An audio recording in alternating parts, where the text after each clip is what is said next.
Hi hello. तर आज तुमच्यासोबत एक नवीन रेसिपी शेअर करणार आहे मी चकलीची.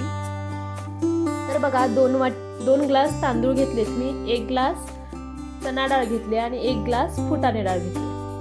ह्या प्रमाणामध्ये मी भरपूर अशी भाजून ही भाजणी गिरणीतून दळून आणली आणि दळून आणल्यानंतर ह्या पिठामध्ये बघा मी पीठ व्यवस्थित चाळून घेतलंय. ओवा जरा असा हातावरच चोळून असा घातलेला आहे आणि पांढरे तीळ घातले, ते तसेच घातलेत मी.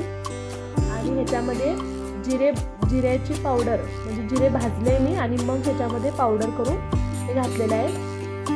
आणि चवीनुसार लाल तिखट आणि मीठ, चवीनुसारच मीठ घातलंय. हळद, सोडा वगैरे काही नाही घातलं याच्यामध्ये, पण एकदम कुरकुरीत होते. बघा, हळद पण घातली आहे आणि लाल मिरची पावडर. तुम्ही चकली बनवताना त्याच्यामध्ये काय काय घालता मला नक्की कमेंट करून सांगा.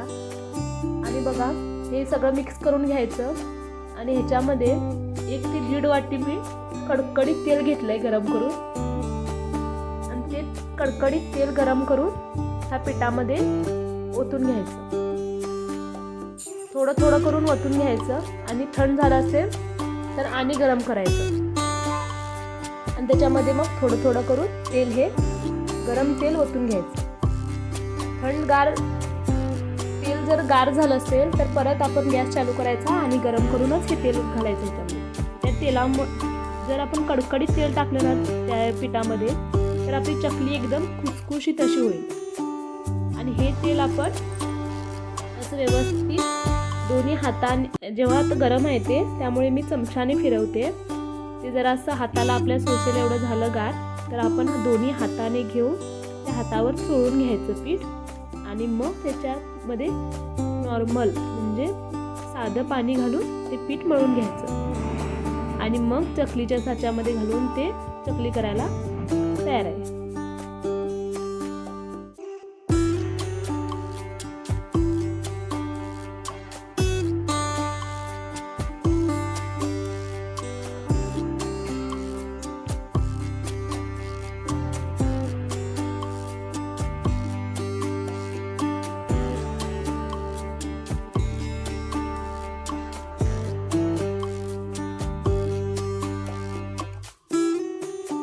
पिठाचा कलर पण बघा किती कलर चेंज झालेला आहे. पहिला होता एकदम पांढरा आणि आता बघा किती छान असा लालसर कलर झालेला आहे पिठाचा.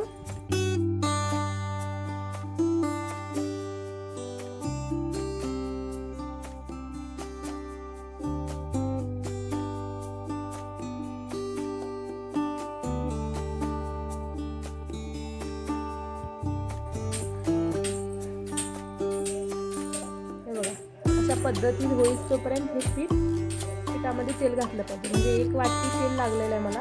आणि एकदम गरम पण नाही आहे पाणी आणि एकदम थंडगार पण नाही आहे, फ्रीजमधलं असं नॉर्मल पाणी आहे. ते पाणी घालून मी हे पीठ मळून घेतलं आहे. व्यवस्थितच मळायचं हे पीठ मळताना. बघा मी कसं मळते, असं मळून घ्यायचं पीठ. आणि मग ते थोडंसं ठेवायचं बाजूला आणि तेल वगैरे घ्यायचं गरम करून.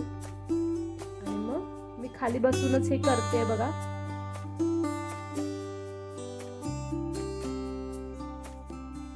चकलीच्या साच्यामध्ये पीठ भरताना कधीही व्यवस्थित मळूनच ते पीठ त्या चकलीच्या साच्यामध्ये भरायचं. नाही तर मग आपण व्यवस्थित मळलं नाही ना तर चकली अशी मधून कट पडते. आता आपली चकली बघा किती व्यवस्थित पडत आहे. मधून कुठून कट नाही आहे की काय नाही आहे, एकदम छान चकली आपली बनते.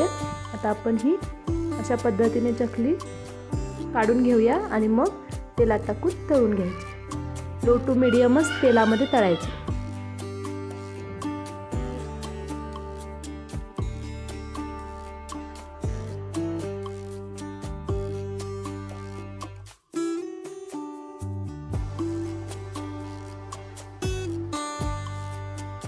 एका बाजूला चकली घातली आहे आणि एका बाजूला मी चकली आता अजून चकली काढून घेत आहे. चकली तळायला भरपूर वेळ लागतो, त्यामुळे सावकाश आणि व्यवस्थित ही चकली तळली पाहिजे, नाहीतर सगळी आपली मेहनत वाया जाईल.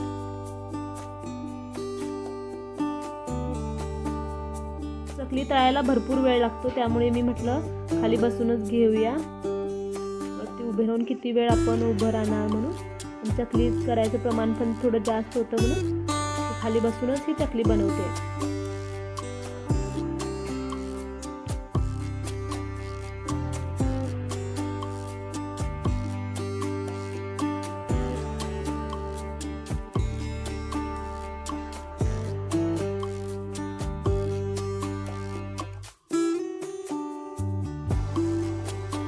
बघा, पहिला घातलेल्या चकल्या झाल्या आहेत, आता तर दुसऱ्या घातलेल्या चकल्या मी तळून घेते.